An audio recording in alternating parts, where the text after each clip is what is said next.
measures are necessary to preserve the credibility, fairness, and integrity of the GCE examination. Consequently, the remaining papers, which are originally scheduled to take place from Monday, June 8 to Thursday, June the 18th, 2026, shall be rescheduled and administered from Monday, June 22nd to Thursday and 2nd July 2026. The time also remains unchanged and the TV exams are not affected.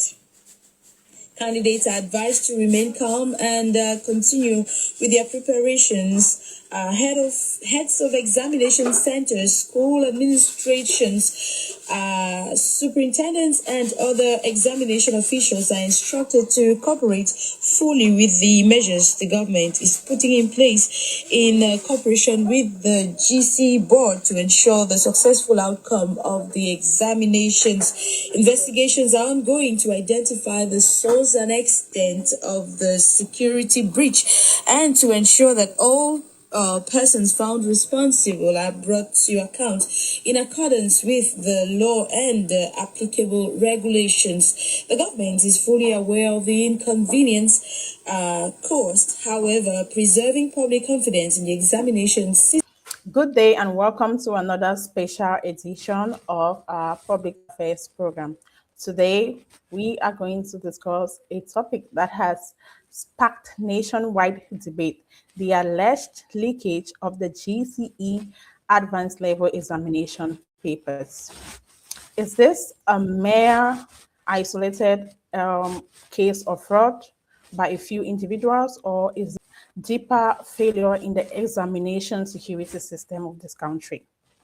What are the consequences for the students and the parents and the education sector in this country? And we are going to discuss these issues with Mr.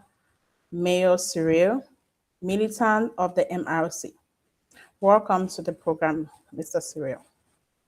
Good evening to the educational family in Cameroon. I take this opportunity to greet all the teachers, all the students who have been put on a pause because of what we all know about the GCE in Cameroon. And I think this night is going to be different from other nights because we are talking about what holds the nation, every nation in the world. Like Martin Luther King would put it, if you want to change the world, you have to pick up your pen. But if you pick up the pen in the wrong way and give it in the wrong hands, you see that you are changing the world into a wrong direction. Yes. And that explains why a decaying, a deteriorating society like that of Cameroon is sinking every day because pens have been handed on the wrong hands at the wrong time. Okay. Words of Nelson Mandela. Nelson Mandela says that if you want to destroy a nation, yes, attack the education system. And we're here to talk about something that is really affecting our education system. I think that it's a call for concern, and we are here to do justice to the topic. I want to take this opportunity to greet the million viewers of Equinox Television, to greet the people of the Northwest and Southwest, and to encourage the students who are affected by this, especially those who prepared, that they should not give up. They should keep their confidence and their morals very high. In the Francophone subsys system, it has been a routine. We must understand that. You see, when we were growing up in the 90s, education or GCE, let me limit it at the level of GCE examination, was sacred. It was as sacred as the 10 Commandments of God. Why was it sacred? Parents, teachers, and students knew that it was a point that comes only once in their life for them to test knowledge, real and true knowledge. But we understand that the dynamics have changed today, and the credibility of GCE has been eroded. It has been given to the birds in the forest.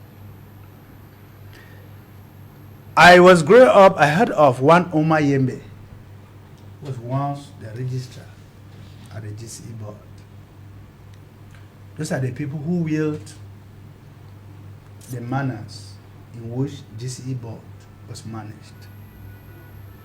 But there came a time in the life of the GCE Board where they decided that the registrars in the GCE Board should be appointed from Yaoundé. I want to point this out because for those who know the story and the evolution of the GCE Board will know the first time that the GCE Board witnessed what we call exam leakages was when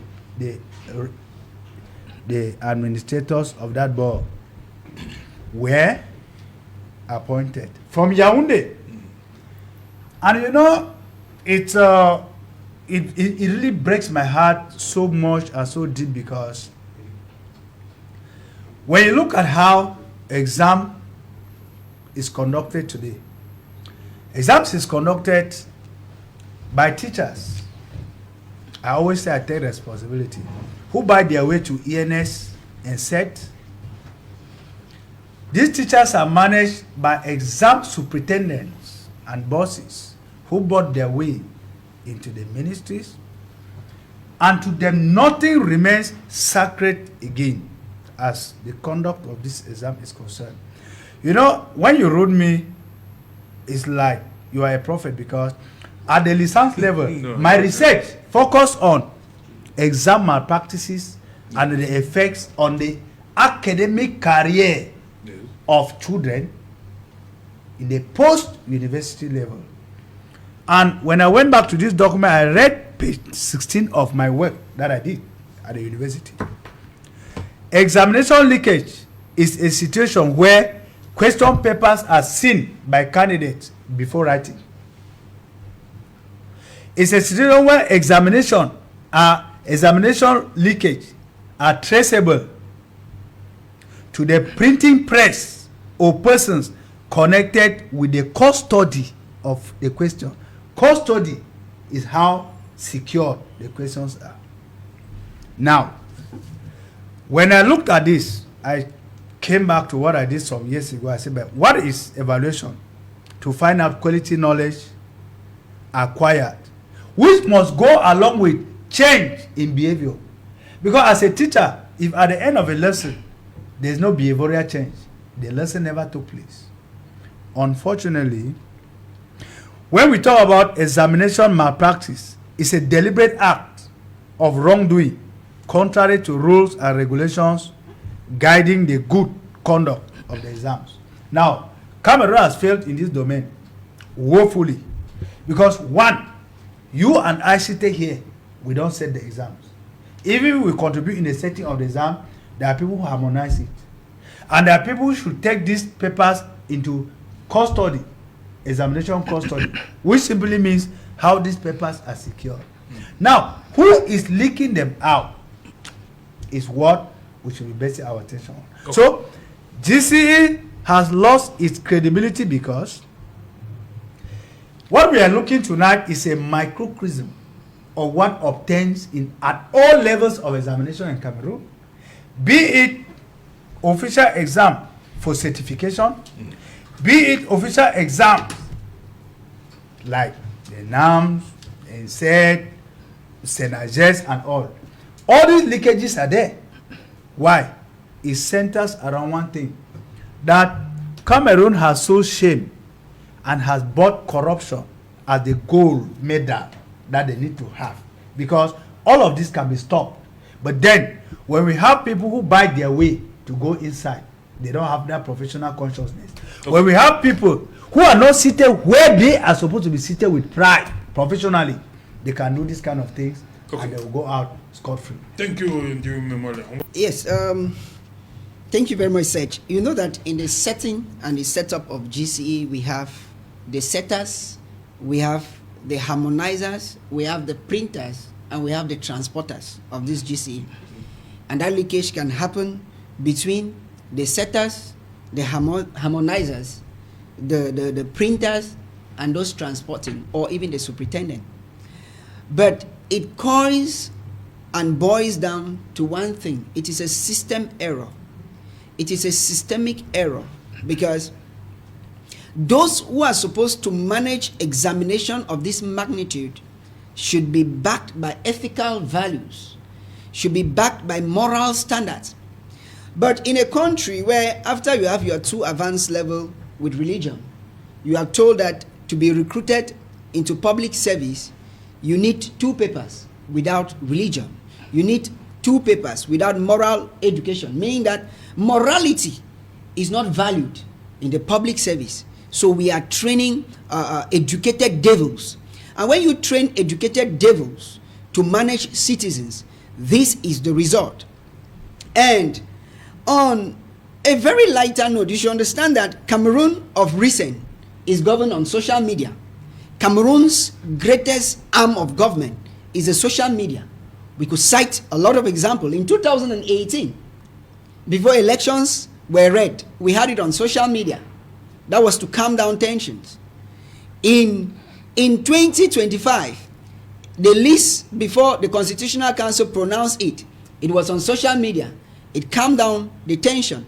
And before the results were read, they were on social media. So Cameroon is more of a social media economy where everything has been commercialized. The price of this pen in this country is 100. We know the price of a NAM. People seated in Cameroon know that to enter a NAM, there is a price. And that price, early birds will pay and win. So when you commercialize your way into a system, when you buy your way into a system, in economics, it is investment. And once you invest, you want to make profit. And that is why when people buy their positions into superintendentship, when people buy their positions into principalship, when people buy their positions into examination leadership, they commercialize it. They want to make as much money as they can, because they didn't get there based on integrity. They didn't get there based on merit. They didn't get there based on values. Every system should have core values.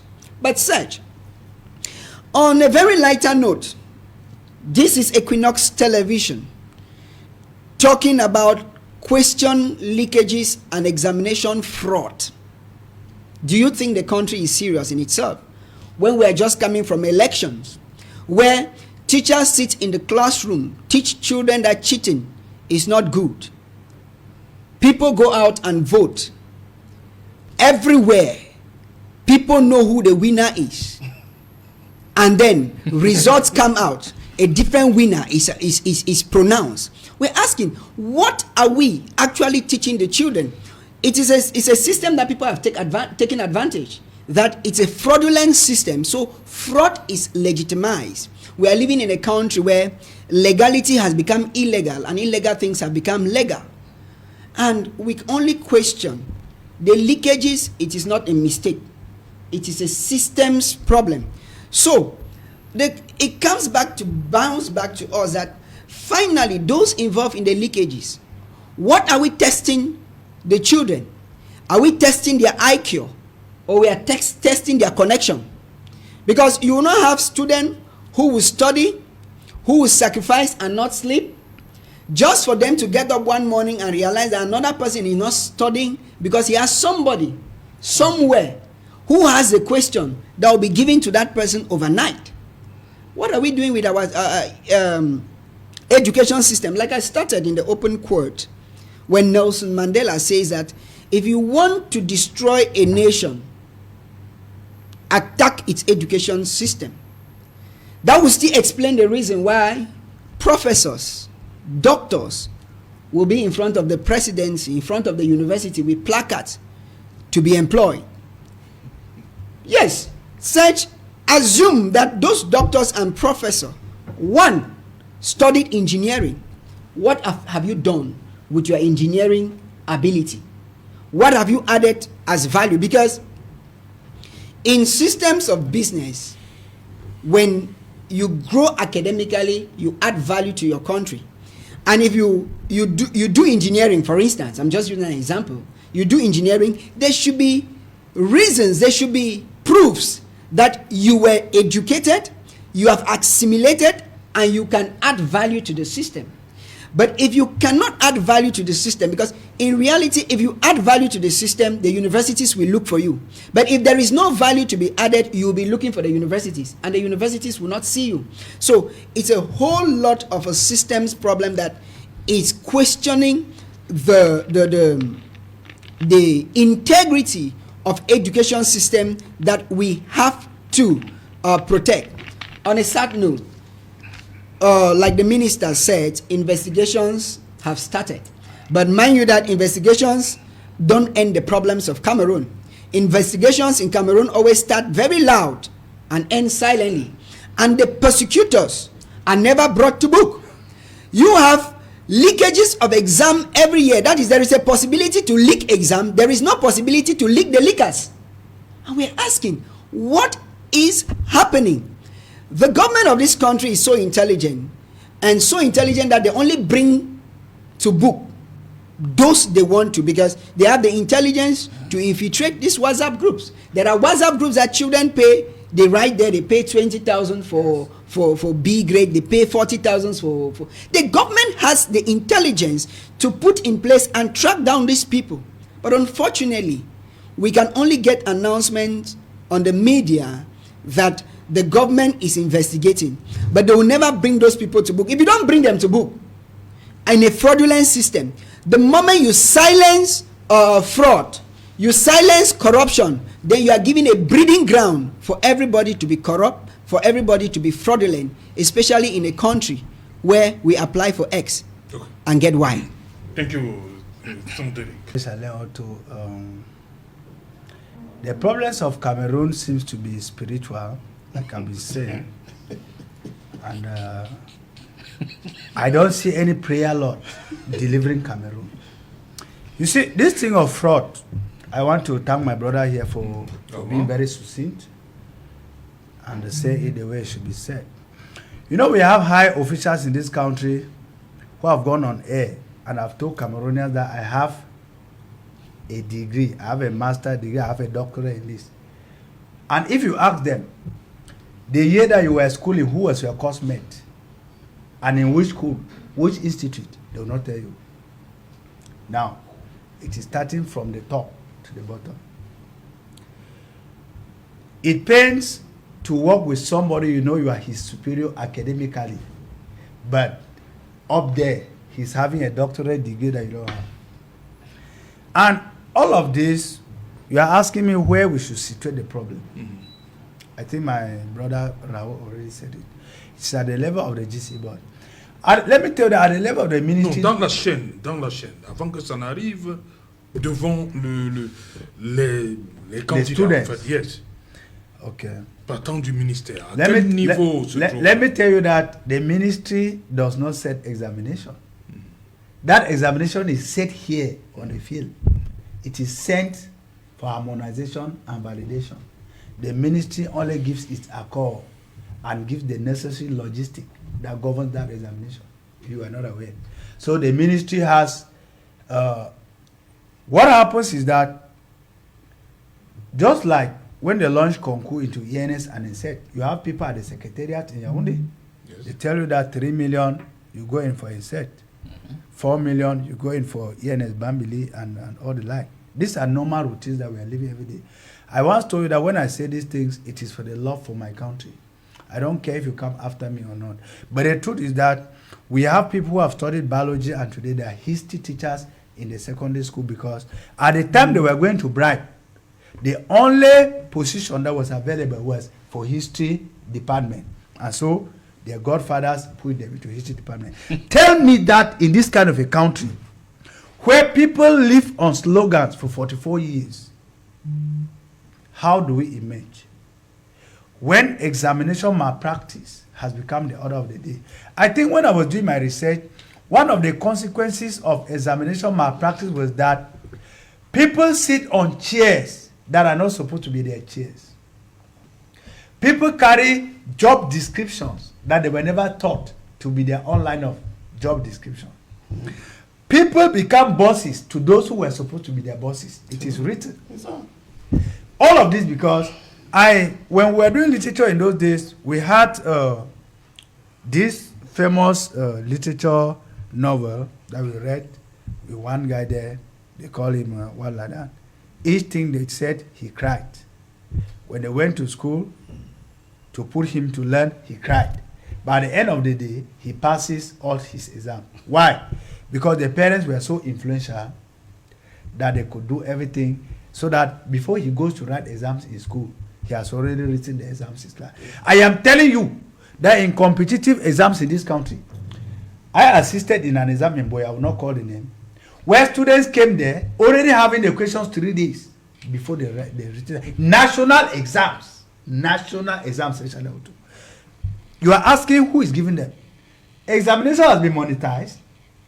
If politics had been monetized to a way where we have experts who can come out and decode who killed who and videos where, but do not have experts who can tell us how websites of some politicians were changed overnight during election. That's fraud. It means that instead of going to school to teach technical know-how, our schools have been transformed to centers where we teach fraud. PhD in fraud. PhD in fraud, masters in fraud. We have been transformed to a level where our children know that no, this certificate should not have quality. It should just be an empty paper. My father is, my mother is, my uncle is. Once I have this paper that I had GCE in 2026, I will be in a NAM by this time. So, summarily said, it is complicated to place a finger clearly on where it's coming from, because Cameroon by nature is known, validated for its fraudulent nature, starting right from the top to the. How do we not teach? I have been thinking that as an educationist, there is a need for the Cameroon curriculum to be redesigned so that it fits reality. If we can find in our curriculum where we can teach fraud and corruption as a course, so that we also set exam on how to fraud, how to corrupt, and then our children write it and pass that exam of corruption, they mean that our curriculum is completed. Because it hurts. Like they are talking round and round here. He said there are principals who have bought these places to be there. There are superintendents who have bought these places to be there. And during exam period, they know that it is the high peak period for those who do COCO. They know that it is at this time, if I paid 200,000 francs to be sent to this place as the exam superintendent, I need to fraud so that by the end, I can triple the amount. I would have made some benefit. Okay. So my bribe is my investment, and my corruption is my dividend. Okay. So you see, the country. Retour sur investissement. Yes. So honestly speaking, whether somebody somewhere wants to hear it, Cameroon has a spiritual problem, and we need only God and nature at this particular point to free us. Voilà, son Derek, voilà. Je l'ai dit dans mon propos introductif, quel message on envoie donc face à ce type de problème, quel message on envoie à ceux-là qui préparent durement leur examen. Yeah, at the beginning, ils peuvent se sentir? Yes, at the beginning, Serge, I started by encouraging those who prepared, and because it plays with their mindset, it plays with their mentality, but we only have to encourage them. Most often, they used to say it is because of one bad cocoyam that spoils the food. So we only have to encourage those who prepared themselves, those who are ready, and they have their minds set for the examination. But at the same time, we are calling on those who have sold their consciences to the devil, those who have sold their consciences of the examination. We are asking them, if when you sell out examination, are you evaluating the child's IQ, intelligence capacity, or you are evaluating the fact that the person is connected? Because when you leak examinations, you are putting the country at risk. A doctor, you are training a wrong doctor who will kill patients. You are training a wrong driver who will crash into potholes and into valleys. You are training wrong builders who will build skyscrapers that will collapse. And you are training a bad set of citizens that will crash the country. So, if you do not reevaluate your consciences so that meritocracy to take back its place, we will forever remain at the point where everything in this country is commercialized, and we have commercialized even the education and examination of our children. And if that is done, the risk is that the emergence we are planning by 2035, we will evaluate and know that 1990 was better than 2035 in Cameroon. Merci. Thank you so much for that perspective. So, people I think are affected by this issue are the students who really work hard for these examinations. Like, what do you think that examination leakages affect the students who really work hard for their results? It's the educational certificate. When it comes to the international reputation of our educational certificates, do you think that repeated actions of examination leakages can affect the way our certificates are viewed in the international space? Do you think there should be an independent investigation whenever examination leakages occur? Like, the government should take measures to investigate the issue, like, thoroughly, independently, to know where the leakages are coming from and give them the appropriate punishment for such malpractices. Thank you very much, sir. Thank you very much, Mr. Mayor Suri, for sharing your perspectives on these important national issues. Now, I think we've come to the end of this program. The integrity of examination is fundamental to the fairness, merit, and confidence in our education system. Whether these incidents stems from isolated acts of fraud or broader institutional weaknesses, they highlight the need for the need for accountability and effective safeguarding. So thank you for our audience for following this discussion. We encourage continued dialogue on strengthening education and protecting the value of academic achievements. Good day.